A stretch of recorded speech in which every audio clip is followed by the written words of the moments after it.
नमस्कार, मैं हूं ब्रिज द्विवेदी। कमोडिटीज के इस खास शो मेटल मीटर में आप सभी का स्वागत है। जियोपॉलिटिकल टेंशन लगातार बढ़ता जा रहा है। ट्रंप की ओर से टैरिफ की धमकी दी जा रही है। यूरोप और अमेरिका के बीच लगातार तनाव बढ़ता हुआ नजर आ रहा है। अनसर्टेनिटी माहौल अभी भी नजर आ रहा है पूरे मार्केट में। उसका इम्पैक्ट भी हम लोग देख रहे हैं। स्पेशली कमोडिटी की बात की जाए, कॉपर देखें तो 1% चढ़ चुका है, 1300 के ऊपर ट्रेड कर रहा है। जिंक में भी मजबूती दिख रही है। लेड, एल्युमिनियम, निकल आज के सेशन में भाव बढ़े हुए हैं। उसके अकॉर्डिंग आप लोग देख सकते हैं मजबूती दिख रही है। ऐसे में ट्रेडर्स क्या करें? ट्रेडर्स खरीदें या बेचें? क्या स्ट्रैटेजी बनाएं? इस पर हम लोग बातचीत करेंगे। हमारे साथ खास मेहमान जुड़ चुके हैं। पृथ्वी फिनमार्ट के डायरेक्टर और कमोडिटी एंड करेंसी के research head Manoj Jain ji. Manoj sir, बहुत बहुत स्वागत है आपका द बोनस में। नमस्कार ब्रिज जी। सर, जिस तरह का अनसर्टेनिटी का माहौल है, ट्रंप की ओर से लगातार बयान दिया जा रहा है, टैरिफ वॉर फिर से शुरू हो गया।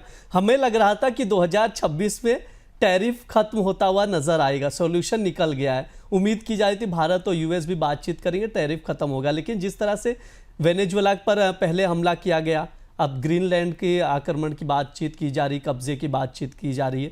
सर, इसको कैसे देखते हो? बेस मेटल्स को लेकर इसको कैसे जोड़ रहे हैं? आपकी बेस मेटल्स के प्राइसेस पे क्या इम्पैक्ट पड़ने वाला है इसका? देखिए, यहाँ पे जहां तक ट्रेड वॉर का सवाल है ब्रिज जी, तो उसके चलते हम देख रहे हैं कि डॉलर इंडेक्स में फिर से एक बार मजबूती लौटती हुई नजर आई है। तो वो कहीं ना कहीं जो मेटल की जो तेजी है उसके ऊपर थोड़ी सी लगाम लगाते हुए नजर आई है।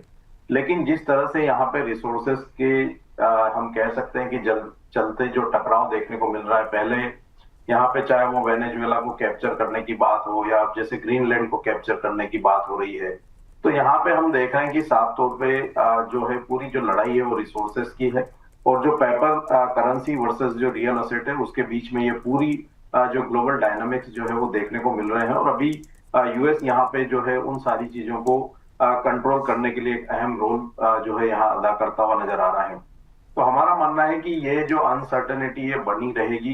हालांकि पिछले सप्ताह एक बड़ा निर्णय आया था यूएस में कि जो सेक्शन 232 के तहत जो क्रिटिकल मिनरल्स है उसके ऊपर टैरिफ की जो बात कही जा रही थी, तो अभी यूएस ने वहां पे मिनरल्स को टैरिफ की लिस्ट से बाहर रखा है। तो उसके चलते एक मुनाफा वसूली यहाँ पे ओवरऑल इंडस्ट्रियल मेटल्स में देखने को मिली थी। चाइना के जो इकोनॉमिक आंकड़े हैं वो भी थोड़े उम्मीद से कमजोर आए हैं, लेकिन सप्लाई कंसर्न यहाँ लगातार बने हुए हैं ब्रिज जी। तो हमारा मानना है कि जो वॉलेटिलिटी है ओवरऑल इंडस्ट्रियल मेटल्स में वो इस सप्ताह भी बरकरार रहेगी। लेकिन ओवरऑल ट्रेंड जो है लंबी अवधि का पॉजिटिव है। तो जो रणनीति है मेटल्स में वो बाय ऑन डिप्स की ही रखना चाहिए। जी बिल्कुल, बाय ऑन डिप की ही स्ट्रैटेजी रहेगी। ये सर की राय है, उसके अकॉर्डिंग आप लोग देखकर चल सकते हैं। कॉपर देखा जाए तो अभी 1300 का भाव चल रहा है। सर, कॉपर में क्या रणनीति बनाई जाए? क्या कुछ लेवल्स आप देख रहे हैं? देखिए, कॉपर में हमने देखा था कि पिछले सप्ताह कीमतें $13,000 प्रति मेट्रिक टन के स्तर को एलएमई पर पार करती हुई नजर आई थी। भारतीय बाजारों में भी हमने 1300 के स्तर के ऊपर सप्ताह की शुरुआत में कीमतों को सस्टेन होते हुए देखा था। लेकिन फिर वहां एक मुनाफा वसूली सप्ताह के अंत में आती हुई नजर आई। लेकिन कॉपर एलएमई पर $12,440 के अहम सपोर्ट को होल्ड कर रहा है। भारतीय बाजारों में भी हम देख रहे हैं कि जो 1255 के मुख्य सपोर्ट्स लेवल है वो कॉपर ने होल्ड किए हैं। तो हमारा मानना है कि शॉर्ट टर्म में वॉलेटिलिटी रहेगी और एक रेंज जो है वो 1274 से 1330 की यहाँ पे देखने को मिल सकती है। 1330 के स्तर के ऊपर कॉपर में अगर फ्रेश ब्रेकआउट होगा तो फिर वहां पे एक लंबी बढ़त जो है देखने को मिल सकती है। अभी अगर इमीडिएट किसी को रणनीति बनानी हो तो 1300 के आसपास बाय करना चाहिए जनवरी कॉन्ट्रैक्ट। 1288 का स्टॉप लॉस लगाएं और 1322 के लक्ष्य वहां पे लेकर के। जी बिल्कुल, ट्रेडिंग कॉल स्क्रीन पर है, आप लोग नोट डाउन करके चल सकते हैं। कॉपर में खरीदारी की सलाह दी जा रही है। 1300 पर लॉन्ग करें, 1322 तक के टारगेट के लिए 1288 का स्टॉप लॉस लगाएं। मनोज सर, वैसे 2026 या आने वाले 2-3 साल में कॉपर का लेवल्स क्या देख रहे हैं? क्या ये तेजी कॉपर में कंटिन्यू है? जैसे चांदी चमक रही, कॉपर ऐसी चमकता का भागता हुआ नजर आए क्या? जैसा हमने 2025 में देखा 42% चढ़ा भाव, क्या 2026-27 में भी कॉपर में तेजी है? बिल्कुल, यहाँ पे हम जिस तरह से एनर्जी ट्रांजिशन देख रहे हैं तो उसके चलते जो औद्योगिक डिमांड है कॉपर की वो काफी बड़ी मात्रा में देखने को मिल रही है। और कॉपर में भी अब यहाँ पे ग्रेजुअली जो है डेफिसिट बनता हुआ नजर आ रहा है। नई माइनिंग में अभी यहाँ पे कोई उत्पादन में बढ़त की संभावना नजर नहीं आ रही है।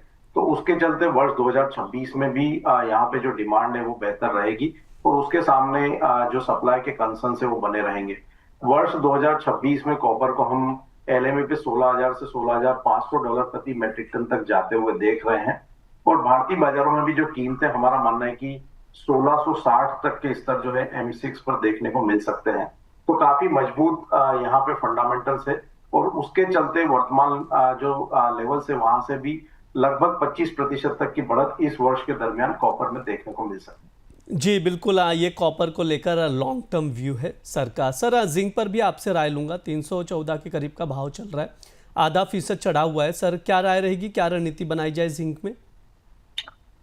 जिंक में भी हम देख रहे हैं कि ग्रेजुअली यहाँ पे बढ़त ही देखने को मिल रही है। एलएमई पे हमने देखा था कि $3,200 के जो स्तर है वो जिंक ने पार किए थे और भारतीय बाजारों में भी 310 के स्तर के ऊपर हम देख रहे हैं कि एक अच्छी सस्टेनेबिलिटी यहाँ पे कीमतों में देखने को मिल रही है।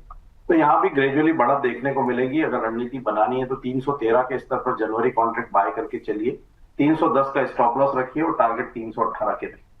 जी बिल्कुल, जिंक में भी खरीदारी की ही सलाह है। 313 पर लॉन्ग करें, 318 तक के टारगेट के लिए 310 का स्टॉप लॉस लगाएं। उसके अकॉर्डिंग आप लोग जिंक देख सकते हैं, बाय ऑन डिप ही है, रणनीति बनाकर चल सकते हैं। बातचीत आगे बढ़ाते हैं, एल्युमिनियम की ओर रुख कर लेते हैं। 318 का भाव चल रहा है। सर एल्युमिनियम को लेकर क्या राय रहेगी, ट्रेडर्स को क्या रणनीति बनाई जाए ट्रेडर्स की ओर से? एल्यूमिनियम में ट्रेडिंग और निवेश दोनों के लिहाज से ये मेटल काफी बेहतर लगता है। ब्रिज हम देख रहे थे कि $3,140 प्रति मेट्रिक टन एलएमई पे काफी लंबे समय से एक रेजिस्टेंस थे जो वहां पे निकलते हुए नजर आए हैं और अब मार्केट यहाँ पे $3,400 की ओर एलएमई पर बढ़ते हुए नजर आ रहे हैं। तो उस लिहाज से भारतीय बाजारों में 350 से 360 तक के स्तर जो है एल्यूमिनियम दिखा सकता है इस वर्ष के दरमियान। तो निवेश के लिहाज से भी ये मेटल बढ़िया लगता है और अगर किसी को ट्रेडिंग भी यहाँ पे लेना है, कोई कॉल लेना है तो 316 के स्तर पर लॉन्ग करने की सलाह रहेगी जनवरी कॉन्ट्रैक्ट में। स्टॉप लॉस 313 का लगाएं और टारगेट 321 के रहे। जी बिल्कुल, एल्युमिनियम और ट्रेडिंग दोनों के लिहाज से खरीदारी की ही सलाह दी गई है। लॉन्ग टर्म में इन्वेस्ट करके भी चल सकते हैं। ट्रेडिंग कॉल की बात की जाए तो स्क्रीन पर है, 316 पर लॉन्ग करें, 321 तक के टारगेट के लिए 313 का स्टॉप लॉस लगाएं। ये मनोज सर की राय है, उसके अकॉर्डिंग देखकर आप लोग चल सकते हैं। सर लेड और निकल पर भी आपसे व्यू लेंगे। लेड को देखा जाए तो 191 के करीब चल रहा है। निकल देखा जाए तो वही 1600 के करीब का भाव चल रहा है। आज के सेशन में 2% की रिकवरी भी आई है। कैसे देखते हैं सर दोनों के लेवल्स? लेड हमारा मानना है ब्रिज जी की जो अभी जनवरी का कॉन्ट्रैक्ट है वो इस सप्ताह 188 से 196 के दायरे में रह सकता है। निकल की अगर हम बात करें तो अब यहाँ पे जो एक्टिव कॉन्ट्रैक्ट है वो फरवरी मंथ का रहेगा और अभी हम देख रहे हैं कि लगभग 1665 के आसपास वहां पे ट्रेड होते हुए नजर आ रहे हैं। पिछले सप्ताह हमने एक मुनाफा वसूली आते हुए देखी थी। तो जो निकल का फरवरी कॉन्ट्रैक्ट है वो 1580 से 1740 के दायरे में इस सप्ताह बना रह सकता है। जी बिल्कुल, निकल और लेड को लेकर भी सर की यही राय है, उसके अकॉर्डिंग आप लोग देख सकते हैं। कॉपर, जिंक और एल्युमिनियम 3 ट्रेडिंग कॉल दिए गए हैं। स्टॉप लॉस आप लोग ज़रूर लगाइएगा। आज के सेशन की बात की जाए तो मजबूती ही नज़र आ रही है पूरे मेटल पैक में देखा जाए तो उसके अकॉर्डिंग आप लोग देखकर चल सकते हैं, जो मनोज सर की ओर से बताया जा रहा है। मनोज सर आपके पास आना चाहेंगे, डिस्क्लेमर भी दे दीजिए, समय भी हो चुका है। जो भी मेटल्स हमने डिस्कस किए हैं ब्रिज जी, वहां पे हमारी कोई पोजीशन नहीं है, लेकिन रिकमेंडेशन के चलते क्लाइंट्स की पोजीशन हो सकती है। कोई भी रणनीति यहाँ पे ट्रेडर्स बना रहे हैं तो वित्तीय सलाहकार की सलाह से बनाए और स्टॉप लॉस का पालन जरूर। जी सर, बहुत बहुत शुक्रिया सर आज की चर्चा में जुड़ने के लिए। ये हमारा मेटल मीटर शो है। इस दौरान तमाम बेस मेटल्स पर बातचीत की जाती है, फंडामेंटल्स बताए जाते हैं, टेक्निकल लेवल्स भी समझाए जाते हैं, साथ ही ट्रेडिंग कॉल्स दिए जाते हैं ट्रेडर्स के लिए, तो उस पर आप लोग नज़र बनाकर चल सकते हैं। साथ ही आप लोगों को बता दूं द बोनस वेबिनार का आयोजन कर रहा है, उसमें भी आप लोग हिस्सा ले सकते हैं। अगर आप भी कमाई, बचत, खर्च और निवेश के मोर्चे पर जूझ रहे हैं तो आपके लिए शानदार मौका है। आम आदमी को आर्थिक तौर पर मजबूत बनाने के लिए the bonus online financial planning मेला आयोजित कर रहा है। इस फाइनेंशियल जमावड़े में आपको आर्थिक रूप से सशक्त बनने के साथ सही फाइनेंशियल प्लानिंग की जानकारी दी जाएगी। इस फाइनेंशियल मेले का आयोजन 24 जनवरी को होगा। सुबह 11 बजे आप लोग जुड़िए, हिस्सा लीजिए। 3 अलग अलग सेशन होंगे जिसमें बाजार के जो पैनी नज़र रखने वाले 6 दिग्गज जुड़ेंगे। पहले सेशन में बजटिंग, बचत और इमरजेंसी फंड तैयार करने की जानकारी दी जाएगी, साथ ही क्रेडिट कार्ड और लोन के सही इस्तेमाल के बारे में बताया जाएगा। Second session family and life goal यानी घर खरीदने की तैयारी, बच्चों की पढ़ाई वगैरह से जुड़े खर्चों की प्लानिंग पर बात होगी। तीसरे सेशन में रिटायरमेंट और पेंशन प्लानिंग पर फोकस रहेगा। तो आप लोग भी आइए, जुड़िए, एक्सपर्ट से सवाल पूछिए। QR कोड स्क्रीन पर है, स्कैन करके इस कार्यक्रम में हिस्सा ले सकते हैं। साथ ही आप लोगों को बता दें द बोनस लगातार प्राइम मेंबर्स के लिए एक्सक्लूसिव और प्रीमियम कंटेंट लेकर आ रहा है, रिसर्च बेस्ड। तो आप लोग भी प्राइम मेंबरशिप लीजिए और एक्सक्लूसिव कंटेंट का एक्सेस पाइए। फिलहाल के लिए इस शो में इतना ही रहेगा। आप लोग बने रहिए द बोनस के साथ। धन्यवाद।